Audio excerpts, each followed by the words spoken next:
Hello viewers and welcome to a race on the Formula B from Grid Autosport around Hockenheim. I actually recorded this race just after the Hockenheim Grand Prix just over a week ago, and meant to show it at the time, didn't get around to it.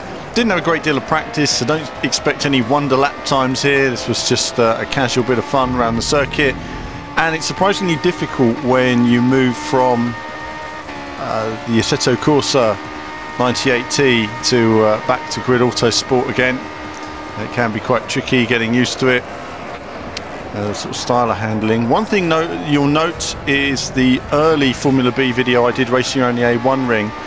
Codemasters actually changed the field of view, sadly, which is a real shame, because I felt the field of view, especially on the Formula C car, was perfect in the demo build, and then they altered it in the final game and it's not as good, which is a bit of a shame. So now I have this hands in the way view, whereas before I didn't have that. That's a shame. Codemasters changed it, and for the worse. So coming into the stadium, we have a full house of a crowd. Not that we did at Germany, of course. Well, actually I say that, we don't over here, do we? No, there's just a smattering of people. Oh, that's a bit more realistic then.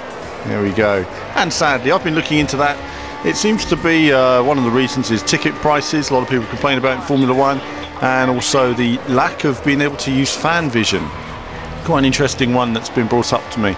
Now, fan vision, for those that haven't seen it, it's like a pocket television. You could use it at the circuit, hear the commentary, see the different cameras, everything else.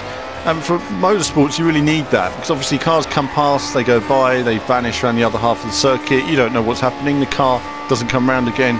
You know, oh well, there must have been a problem. But it can get a bit confusing. So with that commentary, multiple camera angles, you can see everything that's going on all the time.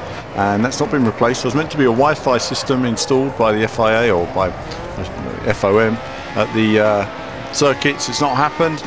And so now people aren't very happy about that in terms of the experience that it offers. So cost and obviously experience, a couple of things that people aren't too pleased about. We saw that again at the Hungarian Grand Prix this weekend.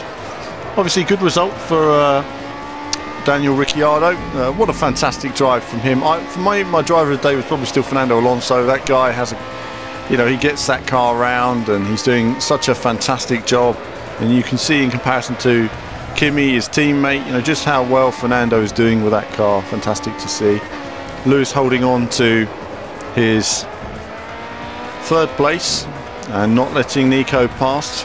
There's two ways you can look at that. On one hand, he's driving for his own championship. On the other hand, it's a team sport, and so he lost Mercedes constructors points. I think had Mercedes not been so dominant in the championship, you'd have said, oh well, the driver should have let him pass. But we already know Mercedes are going to win the Constructors' Championship. It really made no difference at all.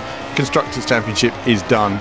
It's all about the Drivers' Championship now, and I think that's what Lewis is focusing on, and fair enough to him, But certainly I think Nico probably will return the favour at some point if they ever ask him to move over for Lewis' strategy.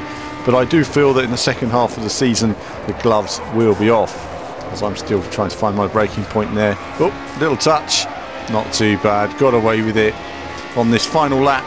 But other than that, no, it's been really quiet on the channel, of course. So I'm working on a lot of stuff behind the scenes to get access to games in the future. So unfortunately it's just one of those things. We have to go through the pain every year of having no videos on the channel because there's no one else to do them but me.